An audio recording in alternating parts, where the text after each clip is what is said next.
encouraged me to do this video. He recently had a situation where with his electric wheelchair, I think it broke down at a shopping mall somewhere a while back, and I thank God that he finally got reimbursement out of that whole entire thing through a judge. So thank God for the judge, Current 003 said, who helped him get that. So it's just something that I thought was cool because, one, I worked at a theme park, Universal Studios in Orlando, Florida, and I know all about the electric wheelchairs and the need to respect people who have those things and helping them and accommodate them, you know, as long as we're able to. And it's just cool in general to hope something finally happens and it finally comes true. So I wanted to relate a story about where that happened to me too. So that's why I'm posting this as a video response to Current 003 video about his really cool thing that happened to him. With me, what it was is, there's a story in the Bible about a king. Maybe King Hezekiah. This is in the Old Testament, and so cool. It's one of the only times in the during the King's period, after King David and King Solomon have died. Many other kings after that were bad kings, but here's this good king in the middle of it all, and he likes God, and he is being, tormented by these people, the people who didn't like the Israelites and Jews back then, and they're trying to take over their area in the Middle East, I believe. And he gets a letter from this bad king and saying, basically, your God is, false. Your God's not going to protect you from us. So just go ahead and, basically, submit to us, and let us take you over. So this king, he takes this letter, and he actually, I love this passage in the Bible. He goes, and it says he lays the letter down, and you see me, he laid the letter down, and he, flattened it out before God, and he bowed down to God, and he prayed to God, and he's like, Lord, look down and look at this letter and see what this person's saying about you, and please help me. And I think it's so cool. It's one of the one times someone relates to God as he is. God's a spirit, but he's like us too. He has a spirit form. We were created in his image. So he tells God, God, look down here, look down here at this letter and read it and see what it says, and help me. So that's so cool. And God did. He looked down that letter and read what it said. And that that king, he depended on God to help him out of that situation, and God did help them out of that situation, and they prevailed. So recently I had a situation similar where I got a letter from the I.R.S. saying that I owed them all this money. I'm like, oh my goodness, I can't pay this right now. There's no way I can pay this money. It's due a little over a month away, and it's like God, what do I do? So she's like, I'm going to hang on to two things, I told myself. Two. Count them. Two. And one is, what that king did. So I took that I.R.S. letter from the Indiana Department of Revenue, and I laid it down on the ground. I flattened it out before God, and I bowed down and I prayed. I said, God, please help me with this. Look down this letter, read it, and see it. I can't pay this right now, so please help me, with this. And the second thing I counted on was the story that David Wilkerson told. He was the writer of The Cross and the Switchblade, and that was made into a movie, and starring Eric Estrada, and I think Daniel Boone, not Daniel Boone, I'm sorry, is it Daniel Boone?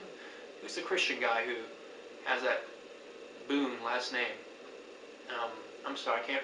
Anyway, this book, it's about a bunch of gang members, and how Dave Wilkerson was a young pastor at the time. He goes in and doesn't have fear, and he, encourages some other gang members that he meets in the events of the story, and he, brings them to God. It's a really great story. I really encourage all you find of that. It was made into a comic book too by Christian Spire Comics. I think, yeah, it's great artwork, and it's really cool. You might want to try to find that too if you can, a copy of that. And but in this book, um, David Wilkerson, he had these bills and things that happened where he didn't have any way to pay these bills, unfortunately. So he, a couple of times at least, he prayed to God, said, God, please help me with this situation. And what's so cool is at the last minute, he's still counting on God to help him with that. And at the last minute, God comes through. Like literally the last minute, someone walks out of nowhere, walks in the church, and gets like this donation, or somehow has the money and gives it to him, and they were able to get out of this fix.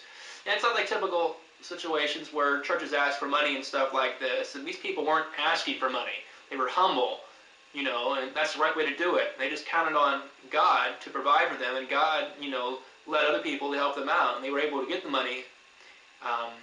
Read the book and see, to pay for those situations. So, I was encouraged by his faith also. So that was the second thing. So I had the i.r.s. forms ready to go, and I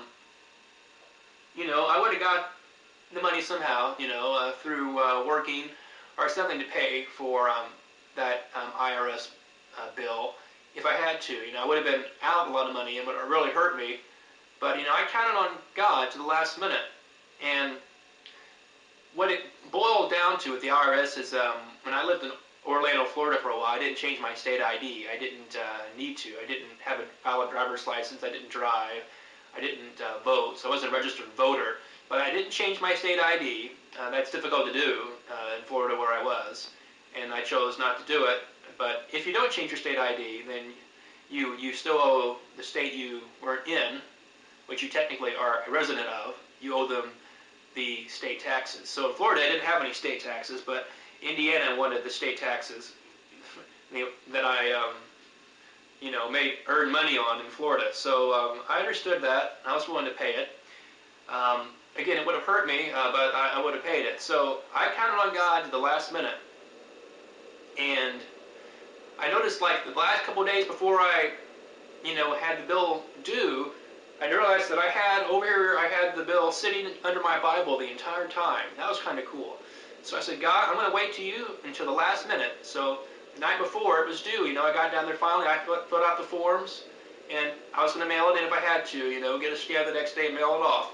So that next day I was ready to, pay for it if I had to, but I said, God, I'm still going to wait until the last second. If I have to, I'm going to wait till the clock strikes 4 o'clock almost at the post office before I hand over the letter to them to mail it off. To count on you. And here's the cool thing, folks. The cool thing, that next morning, I got the money to pay it. There was a personal video project I was working on, and I got the money that day, and it was I was able to pay the bill, and it's exactly what I needed. I mean, it was exactly what I needed to pay the bill. That's the miracle about it. It wasn't like, a little bit off, The figure I had in my head that I was going to have to pay for all of this was exactly that figure. So it was a miracle. It was a miracle, and I thank God for that. And I just want to encourage you, if God's not getting at your heart, so you take the challenge too, believe in God, get you through a situation like that. Now again, have wisdom. Realize realize God may not, help you on that situation in that sense. Maybe you won't end up paying for it, but try it, and be ready to have to pay for it if you need to. But count on God to the last minute and see if God doesn't, give you a miracle too. And whatever God does is going to be a good thing. But encourage you to have faith if God's knocking at your door to choose, to do that. Okay. Thanks for listening. And guys in prison are watching this, and people in schools, I encourage you to a blessing if you'll accept it. Okay. Thank you, and bye bye. Dun dun dun dun dun.